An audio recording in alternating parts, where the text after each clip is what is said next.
नमो नमः। नमस्ते बच्चों, मैं शशि शर्मा, आपकी संस्कृत टीचर। आज आपको रुचिरा तृतीय भाग, जो कि अष्टम वर्गाय 8वीं कक्षा के लिए संस्कृत की पाठ्य पुस्तक है, इसका अध्ययन करवाऊंगी। बच्चों, आज हम पाठ्य पुस्तक के तृतीय पाठ डिजी भारतम, इसका हम अध्ययन करेंगे। मैं आपको इसका थोड़ा सा मूल भाव समझाती हूँ कि ये पाठ डिजिटल इंडिया के मूल भाव को लेकर लिखा गया निबंधात्मक पाठ है। निबंधात्मक मतलब निबंध के रूप में लिखा गया है पाठ। अलग अलग शैली होती है, लेखन शैली, जैसे कि कविता होती है, पद्य गद्य पद्य में लिखा गया होता है, और नाटक के रूप में आपने पाठ पढ़े हैं, उसी तरह ये निबंध के रूप में हम पाठ आज पढ़ेंगे। इसमें वैज्ञानिक प्रगति के उन आयामों को छुआ गया है जिनमें हम एक क्लिक द्वारा बहुत कुछ कर सकते हैं। आज इंटरनेट ने हमारे जीवन को कितना सरल बना दिया है। हम भौगोलिक दृष्टि से एक दूसरे के अत्यंत निकट आ गए हैं।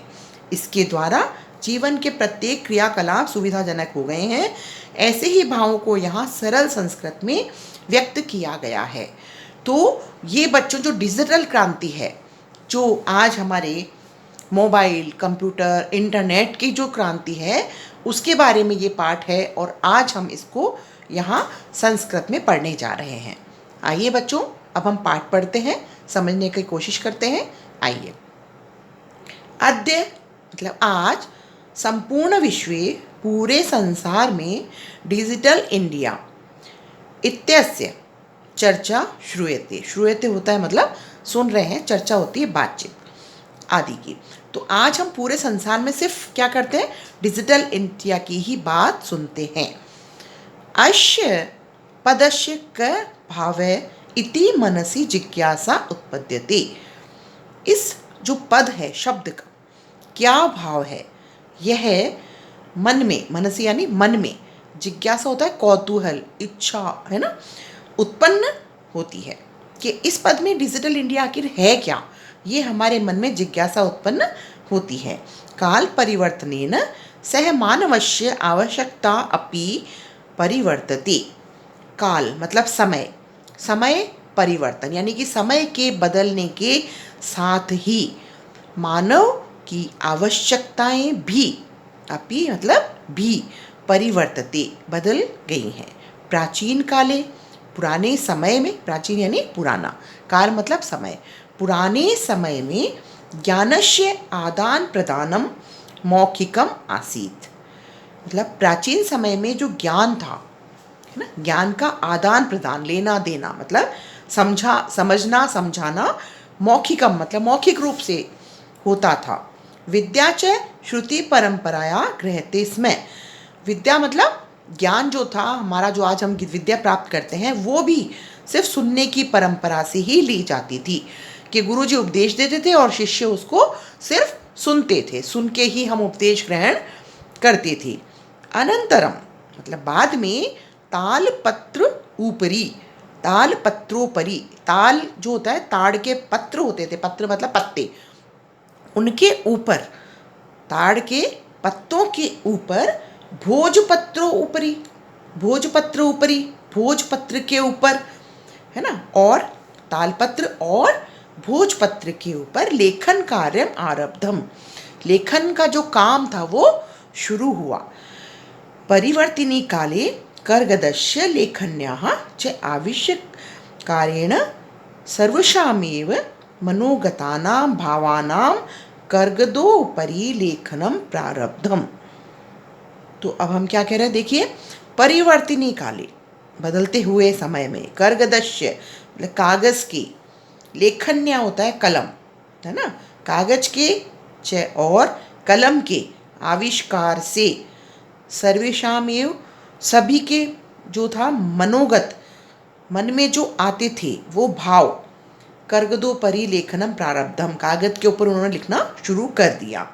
जैसे समय बदला वैसे ही कागज और कलम का आविष्कार हुआ, और सभी ने अपने मन के भावों को कागज के ऊपर लिखना प्रारंभ कर दिया। टंकण यंत्रस्य आविष्कारेण तु लिखिता सामग्री टंकिता सती बहुकालाय सुरक्षिता अतिष्ठत।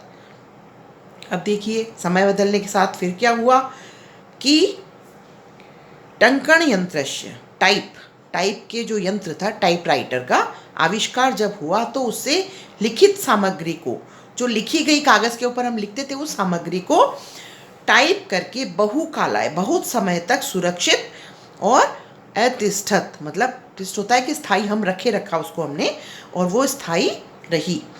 वैज्ञानिक प्रविधि प्रगति यात्रा पुनरपि अग्रे गतः। तो देखिए, वैज्ञानिक का जो उनकी संबंधी जो भी सामान था, उनकी जो प्रगति यात्रा थी, वो फिर से आगे गई। क्या गई वो? अद्य सर्वाणि कार्याणि, आज सभी कार्य संगणकेन नामकेन यंत्रेण साधितानि भवन्ति। आज जो सभी कार्य हैं वो संगणक नाम का जो यंत्र है, संगणक कहते हैं कंप्यूटर को, कंप्यूटर नाम का जो यंत्र है, जो साधन है, जो मशीन है, उससे हम साधित करते हैं या पूरा करते हैं। समाचार पत्राणि, समाचार पत्र, न्यूज़पेपर, पुस्तकानि, बुक्स, पाठ्य पुस्तकें हमारी, वो भी हम कंप्यूटर माध्यमेन पठ्यते लिख्यन्ते च। समाचार पत्र और पुस्तकें भी हम कंप्यूटर के माध्यम से ही पढ़ते और लिखते हैं। कागज उद्योगे, कागज़ का जो उद्योग है, वृक्षाणाम उपयोगेन वृक्षा कर्त्यन्ते स्म। कागज़ उद्योग जो है वो भी वृक्षों के उपयोग में लेने से वृक्षों को काटते थे उस समय, कि क्योंकि जब कागज़ में वृक्ष काम आएंगे, पेड़ से ही कागज़ बनता है, तो जब वो कागज़ काम आता था तो पेड़ों को बहुत ज़्यादा काटा जाता था। परम संगणकस्य अधिकाधिक प्रयोगेन, लेकिन संगणक के, कंप्यूटर के अधिकाधिक, बहुत ज़्यादा प्रयोग से वृक्षाणाम कर्तन न्यूनता भविष्यति, वृक्षों को काटने में भी न्यूनता यानी कमी होगी। इति विश्वास है, ऐसा विश्वास है।